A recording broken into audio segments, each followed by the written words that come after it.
Bonjour, bienvenue dans King and the G. Bonjour le King. Bonjour G, comment vas-tu aujourd'hui? Et je suis explosé, ça y est, je vis au rythme du King. Nous sommes lundi, il est 9h05. On était tous devant nos écrans parce que même ceux qui disaient oui, c'est une mascarade, c'est honteux ce qui se passe, ont bien évidemment regardé Floyd Mayweather, Logan Paul. Fernand, bien évidemment, t'as regardé tout ça. Les deux se sont quittés sur un résultat nul puisque c'était une exhibition. Puisque c'était une exhibition, il n'y avait donc pas de vainqueur. S'il n'y avait pas de chaos, il n'y a pas eu de chaos. Ils sont donc quittés bons amis. Qu'as-tu pensé de tout ça?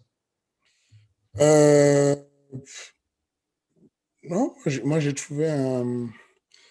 un- j'ai trouvé le combat compétitif. Et c'est là où je suis déçu. Je suis déçu un peu parce que, mine de rien, on dit du mal des frères, des Paul. Mais, enfin, imaginez juste ce qu'on parle là de Mayweather. Et Mayweather vient de faire 8 rounds avec un mec qui, certes, lui rend 15 kilos, mais prenez n'importe quel sport.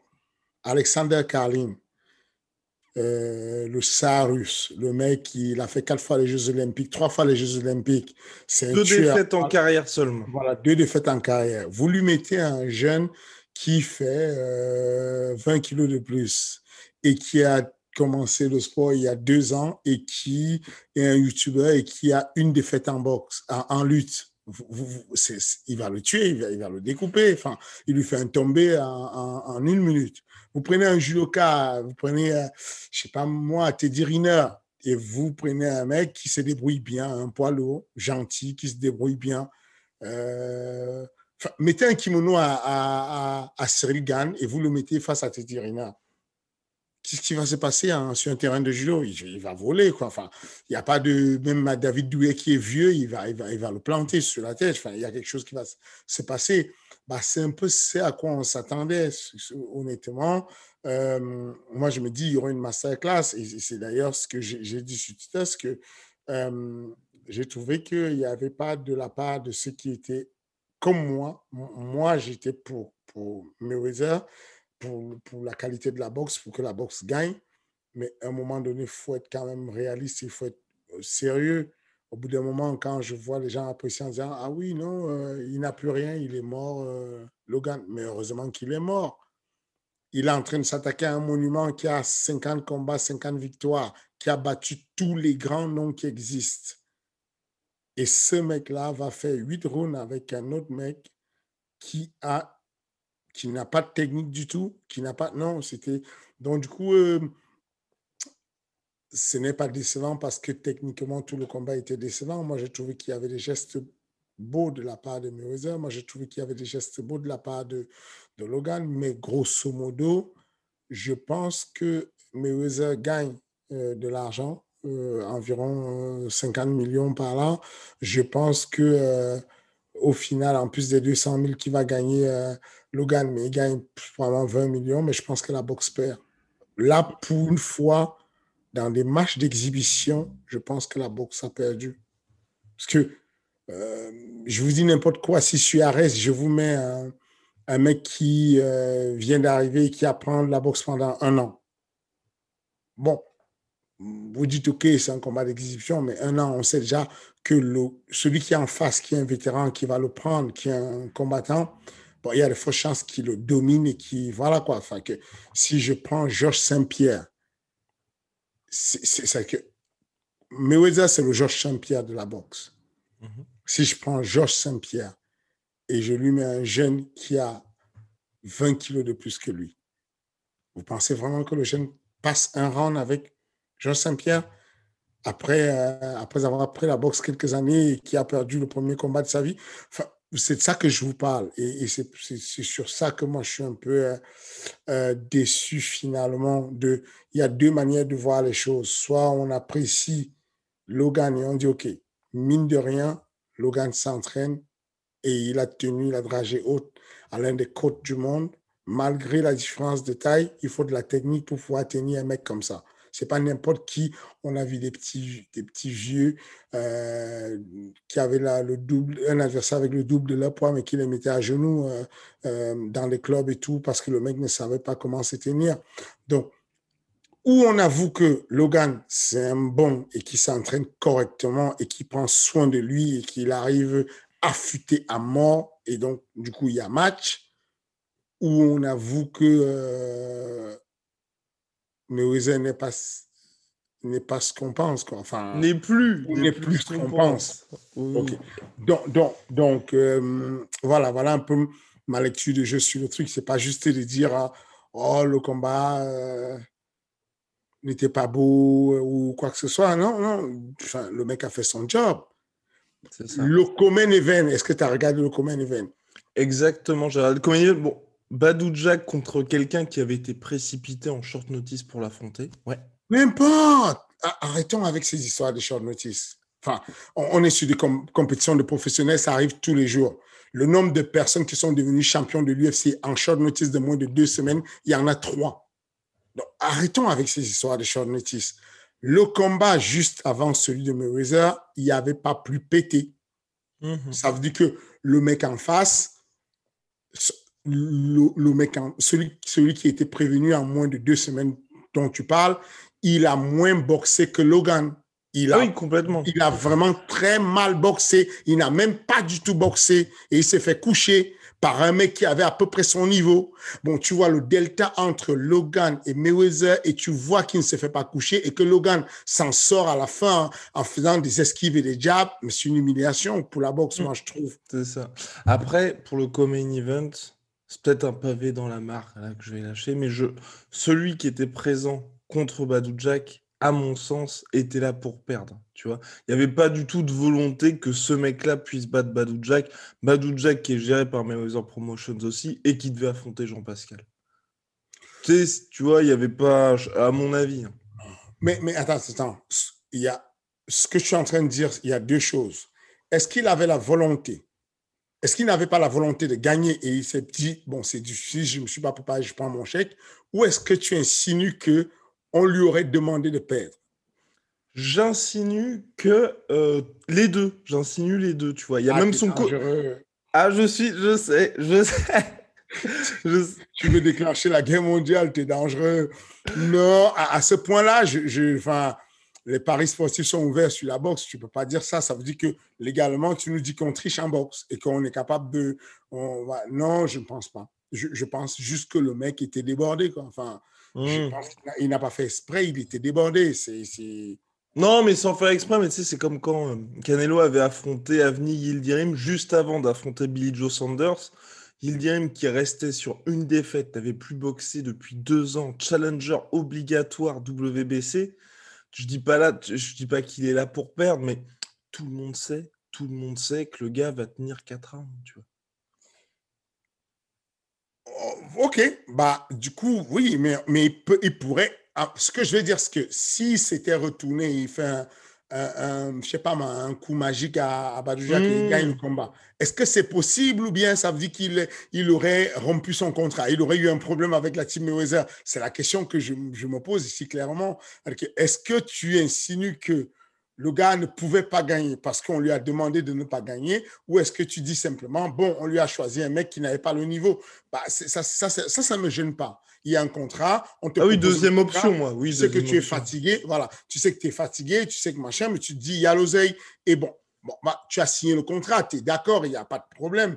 Mais est-ce que tu fais exprès en disant, bon, je suis au niveau dessus, je fais exprès, je prends un coup au corps, je fais exprès, je me couche, je fais exprès, je prends 2 knockdowns.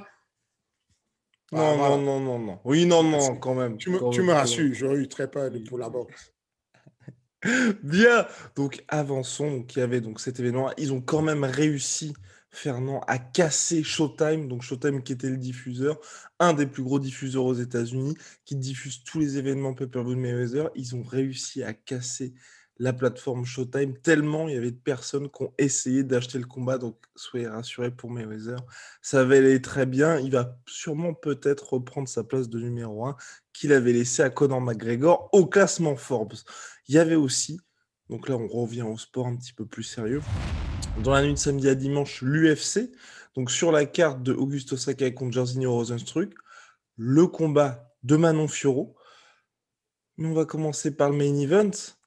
En heavyweight, catégorie que Fernand apprécie particulièrement, buzzer beater de Jairzinho Rozenstruik qui est de retour. Donc là maintenant qui présente un bilan de 12-2 en carrière. Qu'as-tu pensé de tout ça?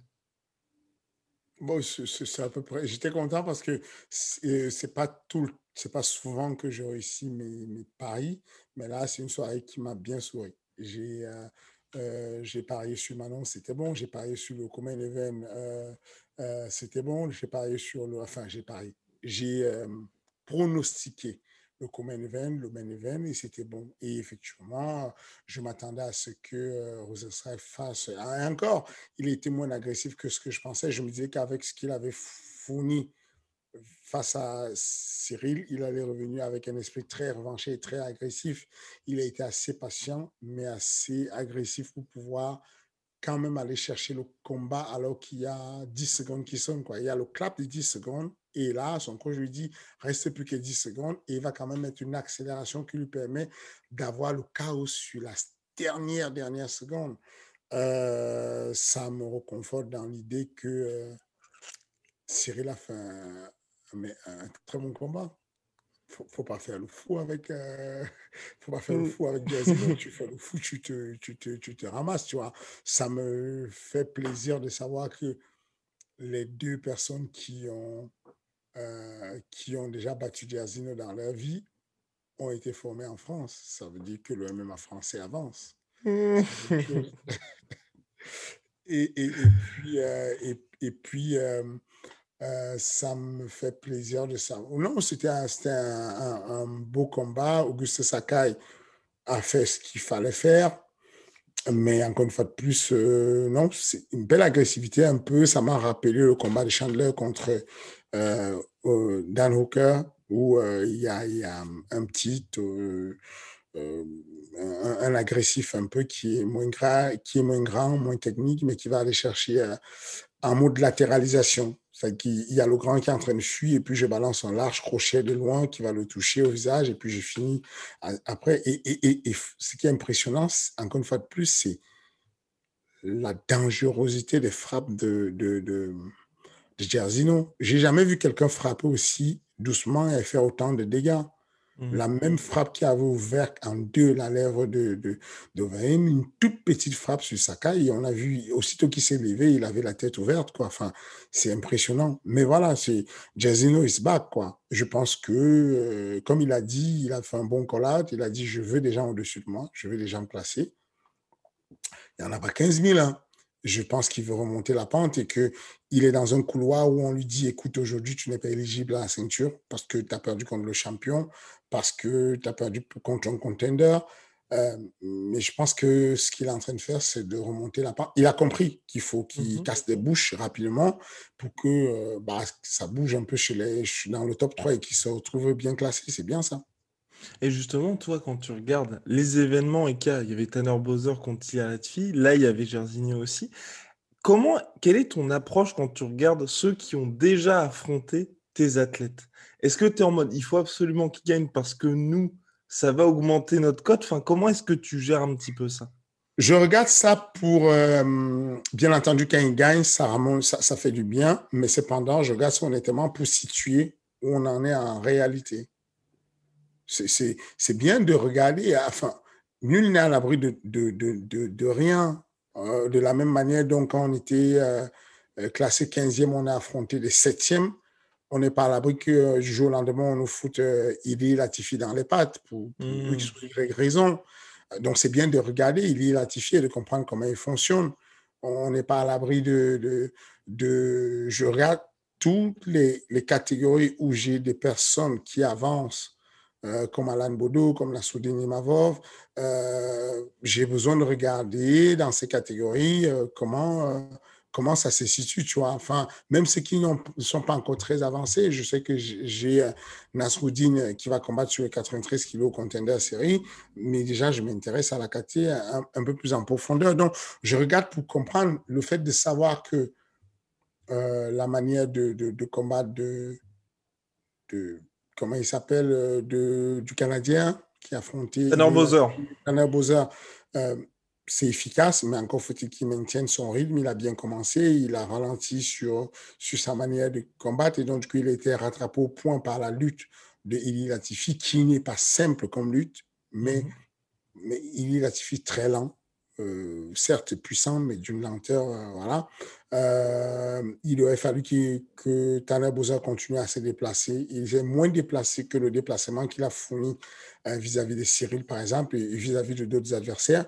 Mais c'est important pour moi de pouvoir le situer. Quand je vois Augusto Sakai combattre, bon, je me dis, je sais à peu près où il en est. Et je sais à peu près où Cyril en est. C'est bien de se situer par rapport aux autres. Ok, et maintenant, bien évidemment, place au combat que la France a suivi. Manon Fiorot contre Tabata Ricci, c'était le 3e combat de la soirée. 2e combat à l'UFC de Manon Fiorot après une très belle performance. Une nouvelle fois, elle n'a pas usurpé son surnom, Manon de Beast Fiorot. Qu'as-tu pensé de cette performance, même si, bien évidemment, là, ceux qui suivaient Fernand sur Twitter, vous savez déjà quel a été son avis. Un animal qui ne s'apprécie pas sur son sort. J'ai rarement vu un prénom qui va bien à la personne comme des Beast, quoi. C'est un animal. C'est un animal, quoi. On peut dire ce qu'on veut. On peut aller essayer d'amoindrir sa performance parce que Tabata est arrivé à la dernière minute et a été remplacé, voilà. Mais cependant, on parle là d'une fille qui a un niveau de judo. Un niveau mondial de judo. Enfin, elle a fait le judo toute sa vie. Son papa est black belt de judo. Elle-même, elle a baigné dans le judo et donc elle devrait avoir les compétences pour amener le combat au sol. Bien que j'étais surpris quand même, je suis choqué par ces judokas qui, au lieu d'utiliser le judo, d'utiliser des balayages, des koshi-oshi, se mettent à utiliser plutôt le double leg. Je ne comprends pas pourquoi ils essayent d'aller embrasser pour essayer de faire un faux double leg ou quoi. Je ne comprends pas trop. Mais toujours est-il que quand tu arrives au contact avec une fille qui pique comme Manon, qui s'y frotte, s'y pique, quoi. Tu te frottes à elle, tu prends des bombes atomiques dans la bouche, tu prends des scuds, donc autant la balayer dans la foulée, autant boxer pendant que tu boxes, balayer dans la foulée. Mais s'il n'y a pas ces balayages, il n'y a aucune chance que tu amènes Manon au sol. Parce que physiquement, j'ai rarement vu ça, quoi. Enfin, le delta entre le physique de Richie Tabata et celui de Manon Fiorot, on aurait dit, il y avait 2 catégories qui les séparaient physiquement. C'est ça. Techniquement, pareil, elle est très affûtée, elle est extrêmement sûre d'elle. Chaque frappe qu'elle fait, elle met toute sa famille dans la frappe. Le MMA français s'est rarement porté aussi bien. Vraiment, je suis content du niveau du MMA français. Quand on pense que cette fille-là est 100% MMA français, ça fait plaisir. Franchement, elle a fait... voilà quoi. Alors, les gens parlent de masterclass, je ne parle pas de masterclass dessus. Masterclass, c'est quand on fait du perfect. Tu ne te fais pas toucher une seule fois. Moi, je trouve que son combat est d'autant plus intéressant qu'il y a eu de la combativité, mine de rien. C'est-à-dire qu'elle va finir par faire craquer la fille, mais attention, quand tu as Tabata qui arrive à quelques jours, voire quelques heures du combat, et qui va avoir moins d'allonge, moins d'envergure, moins de volume, et qui va quand même riposter, toucher, riposter, c'est pas mal. Je pense que c'est ça qui vient justement embellir la performance de notre Manon Fiorot, parce qu'elle n'a pas eu une chèvre en face. Elle a eu quelqu'un qui se battait et qui voulait vraiment gagner le combat. Elle a eu quelqu'un qui était bien en striking, qui se débrouillait, qui remisait, qui kickait, qui frappait, qui ressortait justement. Je trouve qu'il lui a manqué du fight IQ. Parce que quand je la voyais arriver au contact, toucher Manon et ressortir, dans ma tête, je me dis, OK, tu ressors pour aller où? C'est quoi ta stratégie? Quelle est la clé pour gagner ton combat? Quelle est la clé? Si tu sais la clé de ton combat, alors tu sais où te diriger. Tu touches, tu ressors, mais tu ressors pour aller où? Tu vas faire quoi? Tu penses que tu vas gagner Manon en la touchant, ou est-ce que tu mises tout sur le sol puisque Elle est très forte au sol. Elle est black belt de jiu-jitsu brésilien. Donc, on s'attendait à ce qu'elle mette les mains dessus, qu'elle mette un balayage de judo et qu'elle se mette à s'exprimer au sol. Il n'en était rien, mais en tout cas, il y a eu de l'adversité et c'est ça qui, pour moi, amplifie encore le niveau de Manon. Je pense que Manon est prête pour le top 3 Voilà. de l'UFC. Oh là là là là là là là là. Personne ne sait mieux hyper les combattants français que ce monsieur. Bien, donc oui, donc Manon Fiorot, comme vous le savez, elle évolue donc chez les flyweight. Là, deuxième combat, pour toi, là, bah, je pense aussi qu'elle est prête pour le top 3, mais l'UFC va pas la mettre direct quand on sera top 3 quand même. Tu penses que c'est possible? Ça ne me choquerait pas du tout. C'est-à-dire que on a une fille qui arrive, qui fait ses premières armes, et ça se passe très bien. Ensuite, elle passe et elle est bousculée au hasard parce qu'il y a un combat qui s'annule sur la même carte. Et sur la même carte, elle est brillante. Il y a l'unicité du monde du MMA qui a apprécié sa performance. Il y a pas, je connais pas un commentateur, un être humain sur la planète que j'entends, de mon côté en tout cas, hein, qui ait dit quelque chose en mode « ouais, ça aurait pu ». Non. Tout le monde, elle a mis tout le monde d'accord. Quand tu vois comment la catégorie est pauvre, quand tu vois ce qui se passe, quand tu vois le côté exotique du MMA français, c'est à ça qu'il faut penser. C'est que pour nous, l'exotisme, en fait, c'est le Brésil. Je sais pas moi, c'est Jiri de la République tchèque, mais de l'autre côté, nous, on est exotique, quoi. Enfin, un Français qui réussit à faire une telle performance, c'est archi exotique.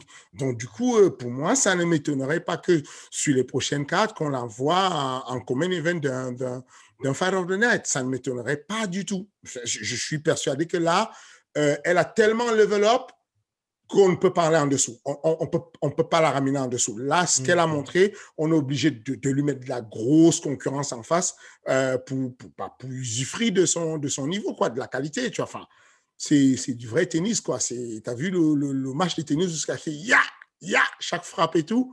Bah, on y est. Enfin, c'est celui qui, quand Manon combat, tu en as pour tes sous. C'est pas chaque frappe, tu es d'accord que ça marche, tu vois. Voilà. Bien, donc rendez-vous d'ici quelques mois pour la preview avec Fernand Manon Fiorot contre Valentina Shevchenko. Avançons donc, il y avait aussi Faut arrêter, tu te calmes un peu là, toi aussi. Pardon. Il y avait pas encore à ce niveau. Je pense qu'effectivement, il y a un gros gap entre Valentina et le reste. 10. Voilà, donc du coup, on peut l'avancer quand même pas mal, quoi. On peut vraiment l'avancer et lui donner encore un peu de temps qu'elle arrive à maturité avant de pouvoir checker Valentina. C'est quand même, il y a un gap quand même, faut l'avouer. Il y avait aussi le KSW, le retour du KSW avec le retour de Saladin Parnasse. On en avait parlé lors de sa première défaite en carrière face à Daniel Torres. Là, il revenait contre Philippe Pégic pour la place de contender numéro 1 de la catégorie featherweight. Un Saladin Parnasse qui a une approche différente, bien plus centrée sur le grappling. Ça a payé, soumission au deuxième round. Toi, qu'est-ce que tu as pensé justement de la performance de Saladin qui revenait après une première défaite en carrière, ce qui n'est pas anodin pour quelqu'un, c'est vrai, qui est extrêmement prometteur, mais aussi très jeune. Magistral. Je l'ai trouvé magistral. C'était une performance maîtrisée. C'est le mot qu'on peut dire, maîtrisée. J'ai trouvé chaque approche chirurgicale, j'ai trouvé, encore une fois de plus, je ne vais pas dire masterclass, comme certains disent. Parce que masterclass, encore pour moi, c'est quand on fait une domination totale où il n'y a rien qui se passe. Mais ce qui rend le combat de Saladin Parnasse beau, c'est parce qu'il y a eu de la combativité. Ça échange en kick. Boum, boum, boum. Il est prudent. Il est prudent, ça veut dire qu'il est mature. Ça ne veut pas dire qu'il a peur ou quoi que ce soit, ça veut dire qu'il choisit sa stratégie. Il se dit, OK, je suis un mec, j'aime le spectacle, j'aime faire le show, j'aime danser sur mes appuis quand je marque un coup. On a vu beaucoup d'highlights de lui, mais je n'ai plus cet âge, j'ai plus 20 ans. Je commence à mûrir. Les athlètes commencent à être intéressants. N'importe qui peut coucher n'importe qui. Je vais me calmer et je vais faire ce qu'il faut pour gagner. Effectivement, je peux le battre en boxe, mais je prends des risques. Parce que PJ qui envoie des parpaings en boxe, et on a vu que même un biceps en parpaing, ça peut coucher. Donc, ce que je vais faire, je vais amener le gars en eau profonde. Je vais chercher la lutte. Oh, ça ne marche pas en lutte. Attention, il y a eu entre la 3e minute du premier round et la dernière minute, il y a eu un vrai match de lutte en corps à corps où PJ ne s'est pas laissé faire. Donc, du coup, PJ ressort d'ailleurs sur un coup de coude et tout, qui est moitié bloqué, moitié touché. Il y a eu des alertes de ouf qui ressemblaient beaucoup aux alertes de Torres. Genre, gros bras arrière, où d'ailleurs le commentateur dit dessus l'esquive exagérée de Saladin Parnasse, parce que ça veut dire qu'il a appris en fait de ses leçons. Alors que le même coup où il esquivait et puis il avait ce bras qui était le bras gauche qui était un peu baissé, cette fois-ci il avait le bras gauche bien monté et il avait esquivé d'une hauteur de 10 cm, quoi.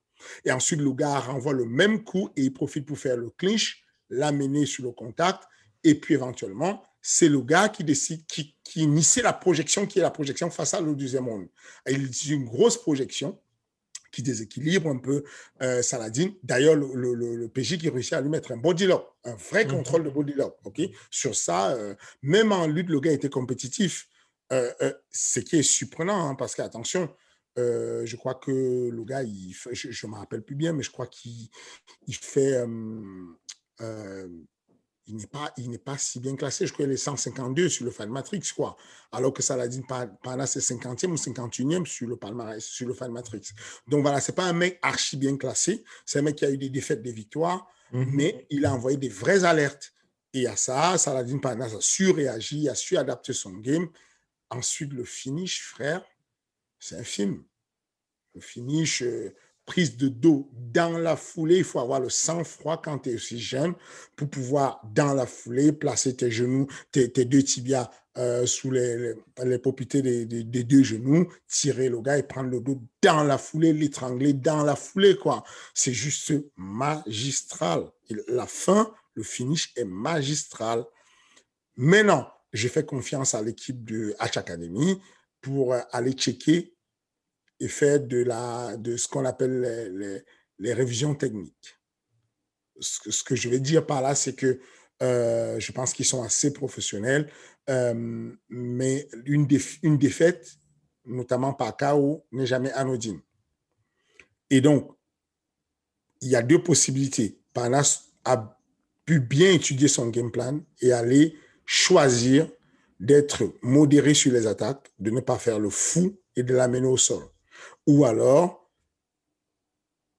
le combat contre Torres peut l'avoir affecté. Et donc, du coup, quand je parle des révisions, je parle de préparation mentale. Je pense qu'en préventive, avant qu'il y ait quelque souci que ce soit, dans l'optique de reprendre Torres, vaut mieux checker avec un préparateur mental qui va faire une approche et consolider le mental du petit Saladin. Attention, quand on parle souvent de préparation mentale, les gens tout de suite bug et se disent que c'est fait pour les hommes faibles qui ont peur, qui ont mal à la tête. Non, ça n'a rien à voir. De la même manière qu'on entretient les muscles et qu'on fait de la préparation physique, on a besoin d'entretenir le cerveau et d'y consolider des points d'ancrage positifs. Et je pense que je ne suis pas sûr, mais je pense que ce serait bien de consolider les points d'ancrage positifs de Saladin Parnasse pour que, au moment où il remet la main sur Torres, que ça se passe bien. Je vous rappelle que le mec qui vient d'affronter est PJ qui est classé 162 environ, 152, 162 sur le Fan Matrix, alors que Torres est classé 33e. Torres a été 30e il n'y a pas longtemps. Je pense qu'il est passé à 33e. Torres, c'est le plus dur des adversaires qu'il n'ait jamais affronté. C'est-à-dire que Ivan Bushinger, je pense qu'il est 90 sur Fan Matrix sur le classement. C'est un indicateur parce que des fois, les palmarès nous trompent. C'est bien de savoir le classement parce que l'algorithme, en fait, permet de savoir. Tu peux avoir que des verts, mais avoir pris des pommes de terre. Et tu peux avoir des verts et des rouges, mais avoir pris des mecs très solides. Donc, c'est important de comprendre que les gens continuent à penser que c'est un hasard que Torres soit à ce niveau et qu'il soit champion. Les gars, il est vraiment classé 30e mondial. Et en ce moment, Saladin Parnasse est classé 50e mondial. Et le gars qui vient d'affronter est classé 162 mondial. Bien que le classement ne veut rien dire, c'est un indicateur pour qu'on se prépare. Et je dis juste qu'en avance, dans l'optique de pouvoir blinder le petit physiquement et mentalement, ce serait bien de lui affecter. Je pense, ça c'est, je veux vraiment prendre une précaution oratoire. Je ne fais pas le donneur de leçons parce que je suis persuadé qu'il a déjà un préparateur mental et que ça se passe déjà bien. Donc, je vais dans l'idée en disant, je pense que l'équipe de Hatch est l'une des plus grosses équipes et anciennes qui a de l'expérience et je pense qu'ils ont déjà prévu ça, un préparateur mental pour consolider les points d'ancrage positifs du petit. Bah voilà, donc en tout cas, prochain combat, ça devrait être pour le titre, la revanche face à Daniel Torres. Avant de s'attaquer à l'UFC 263 qui arrive dans la nuit de samedi à dimanche, diffusé sur RMC Sport comme vous le savez, petite news parce que Fernand le sait, évidemment, on couvre un petit peu toutes les dimensions du MMA et des sports de combat. Grosse bombe qui est sortie hier sur Twitter, Ariel Helwani, plus grand journaliste du MMA, enfin en tout cas le plus influent, quitte ESPN. C'est ça. Alors, je trouve ça complètement dingue. Parce qu'il y a mieux. Alors, ce que j'ai lu, c'est qu'il irait chez Action Network, donc qui est une plateforme, on va dire, de betting, qui avait déjà recruté Darren Rovell, qui était un grand journaliste aussi pour ESPN sur toute la partie business. Mais ça me surprend quand même parce que tu vois, ESPN aujourd'hui, aux États-Unis, c'est le diffuseur de l'UFC, diffuseur du PFL, et puis bah, tout simplement, on va dire, le plus gros média sportif au monde. Absolument. Encore une fois de plus, je fais confiance aux décisions des gens comme ça. Ariel Helwani n'est pas le premier venu. Il poste, il tweet en disant la décision est 100% mienne. Il y a pas, confirmé par ESPN, hein, confirmé voilà. par ESPN. Je n'ai pas été viré, il n'y a pas un problème avec ESPN, il n'y a aucun souci. 100%, je décide de partir d'ESPN. Et je vous annonce bientôt une très bonne nouvelle. Bon, on ne va pas se plaindre pour lui. Si un mec part d'ESPN avec la hype qu'il avait sur ESPN, on peut lui faire confiance qu'il va avoir mieux. Maintenant, j'espère que nous, les fans de MMA, on ne va pas beaucoup perdre parce que c'est quand même l'un des grands journalistes. J'espère que le nouveau poste qu'il va avoir ne l'éloigne pas complètement de l'analyse pour le mettre en situation de journaliste de Paris ou de trucs comme ça. Je ne sais pas encore ce qui attend derrière, mais voilà, j'espère qu'on ne perd pas au change. Non. Mais en tout cas, lui, c'est sûr qu'il ne perd pas au change. Ah bah c'est ça, c'est exactement ce que je voulais dire. C'est lui, à mon avis, il va être très très bien, mais c'est vrai que nous, bon, c'était sympathique quand même toutes ces interviews. Alors UFC 263, Fernand, on va y aller crescendo. Déjà le retour de Ned Diaz contre Leon Edwards, ça y est, vous le savez, les paris sont complètement légalisés en France. Pas de ça ici dans King Energy, mais bon. Fernand va peut-être vous permettre de devenir très riche et d'avoir votre superbe maison à Marbella. Alors, on va commencer par le coco main event de la soirée, Ned Diaz contre Leon Edwards. Comment est-ce que Ned Diaz peut s'en sortir, Fernand? Difficile pour lui de s'en sortir. Et déjà, vaut mieux qu'on plante le décor. Ça va être très difficile pour Ned Diaz de s'en sortir. Il a bien commencé déjà la négociation. Pour la première fois dans l'histoire du MMA, il y aura un co-main event qui n'est pas un titre mondial et qui est sur 5 rounds de 5 minutes. Personne n'avait jamais négocié ça dans l'histoire. Ça veut dire qu'il a bien compris que Leon Edwards, la seule chance pour pouvoir le battre, c'est dans la durée et dans le temps. Cependant, quand on connaît la chirurgie de Leon Edwards, quand on voit sa manière de combattre, quand on voit la prudence qu'il a, quand on voit les kicks qu'il a et qu'on voit que Ned Diaz n'est pas un expert pour bloquer les kicks ou un expert pour dévier les kicks, on peut dire qu'il va passer une mauvaise soirée avec des kicks. Et donc, du coup, sa boxe anglaise qu'il a envie d'installer, il va difficilement l'installer, la boxe anglaise. S'il ne peut pas installer la boxe anglaise, s'il ne peut pas clincher pour pouvoir essayer d'amener le combat au sol, expliquez-moi comment il va gagner, je ne sais pas. Leon Edwards, habitué des 5 rounds, c'est pas le début, c'est pas, voilà quoi. Moi, j'ai juste l'impression qu'on lui met Leon Edwards comme on a failli lui mettre Chimaev parce que il faut le préparer. un peu comme aujourd'hui, voilà quoi, on essaie de préparer Cyril sur une éventualité où il pourra un jour faire la ceinture. Je pense qu'on sait que Leon Edouard n'est pas loin de la ceinture et on doit le préparer pour la ceinture à un moment donné. Et pour le préparer, on va lui rajouter un peu de followers, on va lui faire des combats où il est en main event, où on va lui rajouter un peu de la visibilité. Mais je ne vois pas. Attention, j'adore le jazz. Je suis un fan des jazz de première. C'est que voilà quoi. Mais je ne vois pas comment il va gagner. C'est très difficile. Moi, je vois plutôt un TKO Ok. au deuxième ou au troisième round de la part de Leon Zedora. Genre un gros coup au corps et puis il va le finir sur la cage en TKO. Voilà, fin des illusions pour le petit frère Diaz. Alors, co-main event.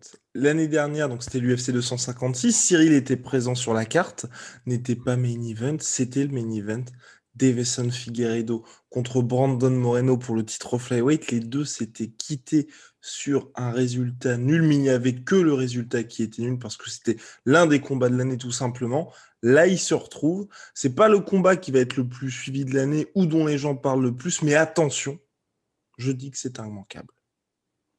Absolument.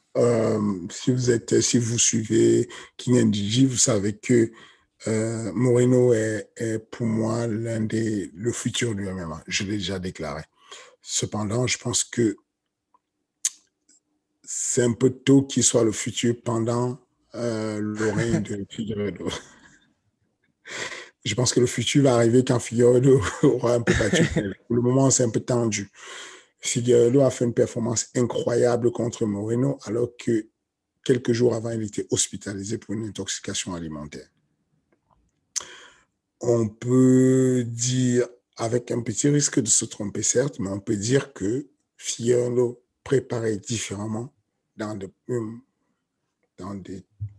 des conditions normales de température et de pression. Ça peut être très difficile pour Moreno de gagner le combat. Voilà. J'ai l'impression que ça va être le même combat, sauf qu'il y aura un Figueiredo qui aura eu moins de problèmes pour la préparation. Je pense également que sur la dernière fois que Figueiredo a combattu, il avait enchaîné 2 combats très proches. Il avait fait 2 cuttings très rapprochés, alors qu'il cut à mort. Je pense que ça lui a joué des tours. Et donc, du coup, malgré ça, il a donné une performance que peu de gens... Enfin, voilà quoi. Je souhaite vivement que Moreno gagne parce que je suis in love de Moreno. Sa simplicité, son humilité, sa manière de combattre, le MMA champagne qu'il apporte et tout, j'adore. Ça met du feu. Maintenant, je ne le vois pas gagnant. J'ai l'impression qu'il va perdre à la décision, mais une décision bien appuyée, tu vois. Et d'ailleurs, toi, t'es pas bien évidemment, tu ne préconises pas ça, les gros processus de weight cutting, mais imaginons, enfin, peut-être que tu as déjà été avec des athlètes qui, eux, cutaient énormément. Quand ils font ça, tu recommandes quel, on va dire, quel temps de pause, enfin, ou quelle durée entre deux combats plutôt? Parce que là, c'est vrai qu'il y a eu 21 jours entre les deux combats de Figueiredo. Euh, c'est vrai que je n'y ai jamais pensé. J'ai jamais pensé à recommander, parce qu'en général, bon, les gars qui cotent beaucoup sont sur un bon niveau. Hmm. Quand les gars n'ont pas un très bon niveau, je ne veux pas qu'ils cotent beaucoup. Il m'est arrivé même de me séparer des personnes qui voulaient coter beaucoup, de carrément les laisser partir de la team parce que je n'étais pas en accord. Ok. Mais non, euh, les personnes qui cotent beaucoup sont des personnes qui sont à haut niveau. Donc, du coup, on n'a pas souvent eu des combats qui s'enchaînent quand c'est du haut niveau. Le mec qui vient de combattre, c'est pour une grosse ceinture. Forcément, ça prend un peu de temps avant qu'il revienne. Maintenant, effectivement, je ne l'avais pas vu comme ça, mais ça peut être difficile. C'est que je prends le cas de Yuri, qui avait fait les championnats du monde amateur Mhm.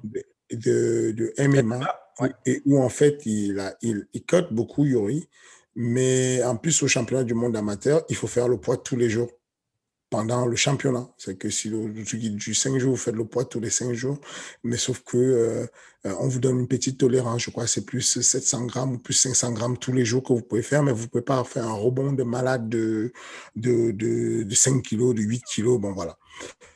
Donc, je pense que ça s'est fait tout naturellement, où le gars récupère tout seul parce qu'on n'a jamais eu face à cette configuration. de toutes les façons, aujourd'hui, ceux qui me connaissent savent que j'essaie vraiment d'aller sur la plupart des gars du MMA Factory combattent pas très loin de leur poids. Je me prends plus la tête dessus. Les études récentes ont prouvé qu'il n'y avait pas un bénéfice si accru sur le cutting.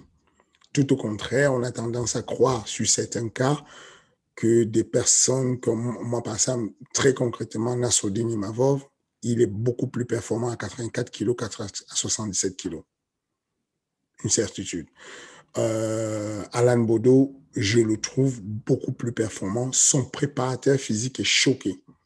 Les données scientifiques donc mesurées et quantifiables sur la préparation physique d'Alan Bodo en poids lourd et en 93 kg, il n'y a pas photo du tout. Donc, sur certains, ça marche. C'est pas une science. C'est pas sur tout le monde que ça marche. On ne peut pas appliquer. La préparation physique n'a de sens que si elle est individualisée, si elle est singularisée. Donc, du coup, effectivement, chacun a son truc. Maintenant, non, moi, on évite ça au maximum, moi, ma factory. On se débrouille pour que les gars soient pas très loin surtout que c'est un accélérateur de carrière. Quand tu combats dans une catégorie où tu n'es pas très lourd, ta carrière a un raccourci de malade parce que du coup, tu peux prendre plus d'opportunités, plus de combats et c'est plus intéressant. Ben voilà, top. Maintenant, on va passer au main event.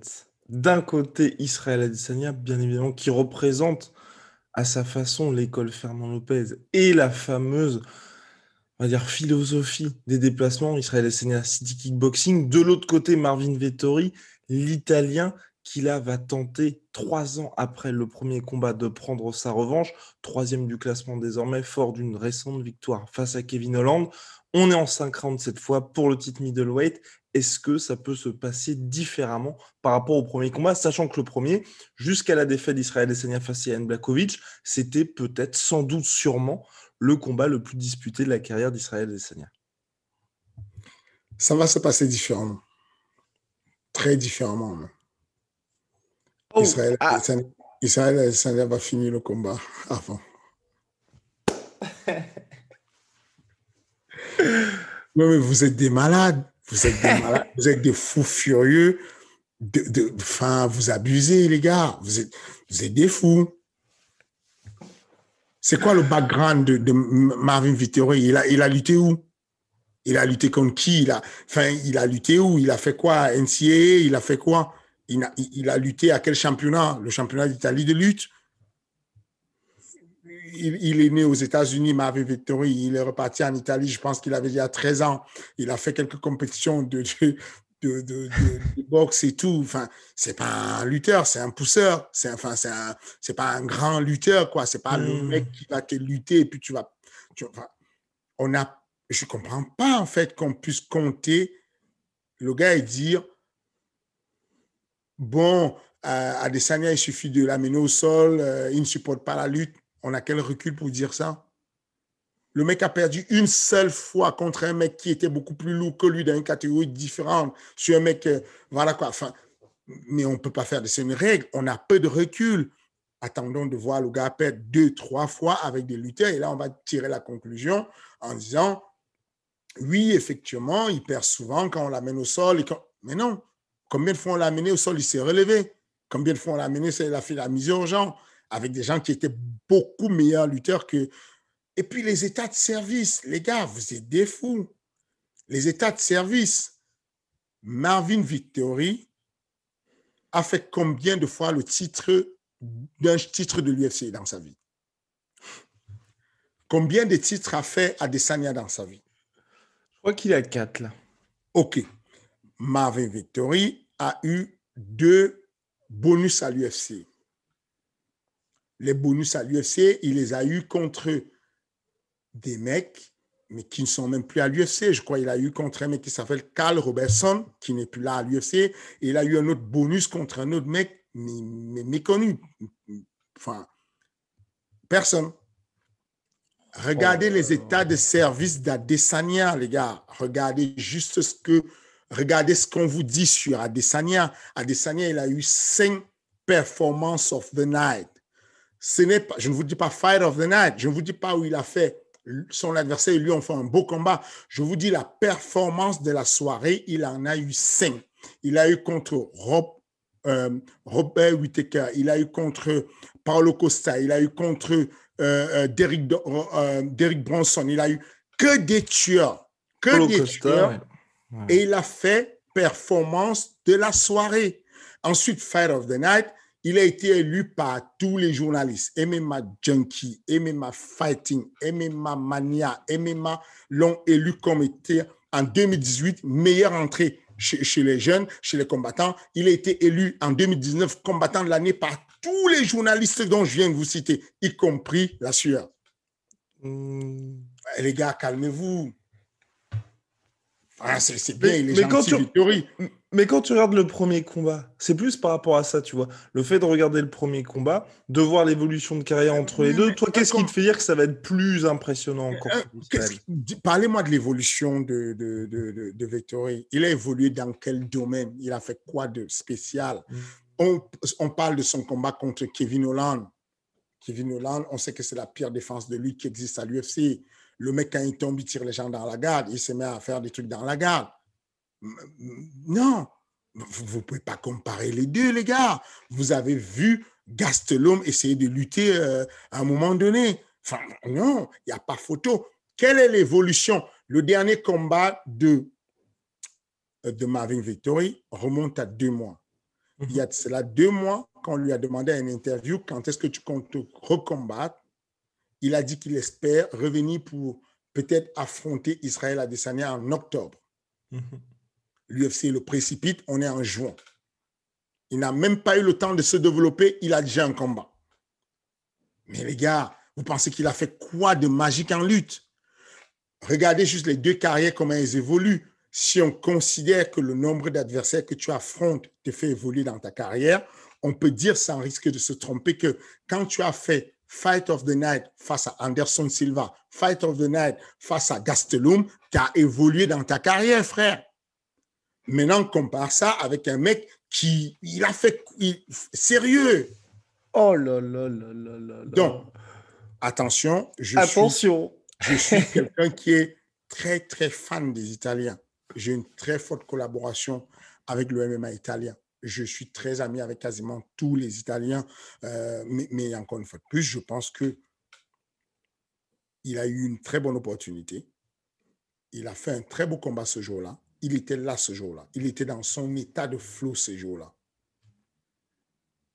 Mais quand Adesanya, fort de son apprentissage, va se relever de 2 projections de Gastelum, de Vettori. Vettori l'amène au sol, premier round. Il va tout mettre pour montrer qu'il mérite sa place là et qu'il veut gagner. Sauf qu'il va faire quoi? Il va mettre KO Adesanya? Sérieusement, il va le mettre KO? Non. Il va le soumettre? Non plus. Il n'a pas pu soumettre des gens moins forts qu'Adesanya au sol. Il va faire quoi? Donc, il faut qu'il le maintienne au sol. Pendant combien de temps il va le maintenir au sol? On termine le premier round. Il est au-dessus de la vitesse de croisière. Ça veut dire qu'il est en haut régime. Pendant que Adesanya est à l'orange, il sera au rouge en termes d'effort. Il se relève du premier round. Il se met debout. Début du deuxième round. Mais les gars, il va se faire découper. Il n'aura plus de cardio. Il sera en dette d'oxygène. Comment il va faire pour s'en sortir? Voilà. Je sais qu'on n'aime pas trop se mouiller. Je vais oser me mouiller. Je n'ai aucune prétention de ne pas me tromper. Je peux me réveiller le lendemain de l'UFC 263 et avoir une gueule de bois parce que Adesanya a pris un KO. C'est dans le champ des possibles. Cependant, pour être rationnel, je m'appuie sur du rationnel pour faire une analyse de combat. Rationnellement, je ne vois pas comment Marvin Vettori va faire pour gagner Adesanya dans quel monde. Voilà quoi, il va être finalisé. Fin de l'histoire. Bien, et puis ensuite, il y aura Robert Whittaker qui attendra sagement Israël Adesanya pour l'automne prochain. Dis donc. Bon, bah voilà, fin des illusions pour notre cher Marvin Vettori. On passe maintenant aux questions. Vous savez, chaque semaine, vous pouvez poser vos questions à Fernand Lopez. Là, cette fois, vous les posez en commentaire sur YouTube et on en sélectionne quelques-unes. Là, il y avait une question particulièrement, enfin à mon sens, particulièrement intéressante la semaine dernière qui méritait vraiment d'avoir quasiment un podcast dédié. Question de Mathias Thias. Salut Guillaume, petite question pour le King pour la semaine prochaine. Donne-nous ton numéro 1 français actuel ou en devenir par catégorie. Peu importe où il combat. Quand il dit peu importe où il combat, il parle bien évidemment des organisations. C'est parti. Bon, c'est pas compliqué, ça va aller très vite. Les filles, il n'y en a pas beaucoup, donc j'ai fait une seule catégorie et je vais dire que la côte, c'est Manon Fiorot. OK? En seconde position, très calmement, sans avoir froid aux yeux, je vais mettre Zenzoa. Voilà. Mais la côte, il n'y a pas photo, c'est Manon Fiorot. Toute catégorie confondue, elle déchire. Ensuite, on va commencer chez les légers. Numéro 1, chez les flyweight, Sami Faidin, ancien champion du Cage Warrior. Numéro 2, numéro 1 chez les bantamweight, Taylor Lapillus, de loin classé le numéro 1, ça va être difficilement contesté. Numéro 1 chez les featherweight, Saladin Parnasse. Ça va de soi, il est de loin en avance. Numéro 1 chez les 70 kilos, Mansour Banawi, même si il est retiré des classements parce que ça fait longtemps qu'il n'a pas combattu et que donc du coup à sa place, on voit sur les classements actuels Mehdi Dagaev qui est un jeune qui arrive, mais Mansour Banawi domine la catégorie. Au-dessus de ça, on a 77 kilos. Abduragimov, il n'y a pas photo, il domine la catégorie. Au-dessus de ça, Nassoudine Imavov domine la catégorie. Au-dessus de ça, il y a un vide qui a été laissé par des anciens comme Moïse Rimbon, que je salue, qui la jeune génération comme toi, tu ne connais certainement pas Moïse. Mais Moïse Rimbon, pour moi, c'est une figure du MMA. Il vit aujourd'hui à Abu Dhabi et c'est une pointure. C'est quelqu'un qui pourrait, voilà quoi, qu'on devrait garder dans le panthéon des arts martiaux en France. Après, il y a des jeunes qui arrivent. Il y a Omar Sy, je crois, il s'appelle Omar Sy, qui est un jeune 93 kilos. Il y a Paulin. Je pense que Paulin Begay va déterminer le futur de 93 kilos en France à un moment donné. Il est jeune et il montre des attitudes incroyables. Et puis, bien évidemment, chez les poids lourds, Cyril Gane. C'est vrai, c'est vrai, c'est vrai. Oui, non, il n'y avait même pas de question. Je me disais peut-être qu'il y avait des noms ici et là qui pouvaient, pourquoi pas, se mêler à la Non, course. bon, bah, dis-moi, moi je suis ouvert au débat. Très rapidement, ça me paraît, c'est assez clair. Quand un mec domine, il domine. C'est difficilement, on va discuter dessus. Enfin, ça domine, ça domine. Et les blasts que je t'ai cités, ça domine salement. C'est difficile de placer les choses autrement. Maintenant, moi, je suis ouvert. Si tu as des idées et que il y a des perles cachées, moi, tu me dis, je vais les démarcher et essayer de les manager ou de. Non, mais des gens qui sont déjà un petit peu installés, je pensais notamment, tu vois, par exemple, quand on parle de l'avenir, quelqu'un comme Fares Diam, par exemple, qui est chez les lightweight, toi, où est-ce que tu le places pour la suite? Fares Ziam, c'est très important ce que tu viens de dire parce que il n'a pas eu la chance de briller beaucoup ces derniers temps. Son prochain combat va être déterminant pour lui. Je pense que Fares, à la suite de ce combat, s'il fait une masterclass, il se positionne devant Mansour Banawi parce qu'on sait que les absences, mine de rien, la longue absence fait que c'est considéré comme une défaite finalement quand ça dure trop longtemps. Fares a besoin de confirmer. Là, il a l'occasion de confirmer. On lui met là un adversaire abordable. Je pense que le mec qu'on a mis à Fares, je pense qu'il est classé 250 au classement mondial, quoi. Enfin, mais attention, c'est un Italien qui est chaud. C'est, comment dire, il est compliqué, il n'est pas simple. C'est-à-dire que Fares Diam peut le battre. Je le vois le battre, Fares Diam, à la décision. Alors que si l'autre a une chance de gagner, c'est par soumission sur Fares Diam. C'est un combat important pour Fares Diam. Il faut qu'il le gagne bien, le combat. Et il s'inscrit définitivement comme étant le maître sur 70 kilos. Mais voilà, là tout de suite, Fares est derrière Mansour. Et encore derrière Mansour, parce que Mansour a fait un très grand écart avec les 70 kilos en termes de level up. Et donc, bon, on attend de voir et de voir ce que ça donne la semaine prochaine, c'est ça, non? Voilà. C'est ça, UFC 263 aussi. Voilà. Et il y avait quelqu'un d'autre auquel je pensais, dont j'entends énormément de bien, qui présente un bilan de 1 en carrière, qui est signé au Bellator pour le moment, c'est Azael Adjouj, qui évolue chez les Featherweight, lui. Je ne connais pas. Je suis désolé. Oh là là. Eh ben voilà, vous voyez comme quoi. Heureusement que je suis là aussi. Heureusement que je suis là. La Bible du MMA est là pour m'expliquer, pour me donner les détails. Non, ouais, voilà, je n'ai pas, je vais regarder ça. Je vais regarder son dossier et regarder un peu. J'aime bien connaître un peu l'écosystème, enfin, l'état des lieux du MMA français. Et là, moi, je connais, il a échappé à mes radars. Qui s'entraîne donc à SBG et également au NR Fight. Voilà. Et donc qui est signé au Bellator, entraîné par John Kavanagh. Voilà mon cher Fernand, je pense qu'on a fait le tour sur toutes les actualités du moment. Une petite question seulement.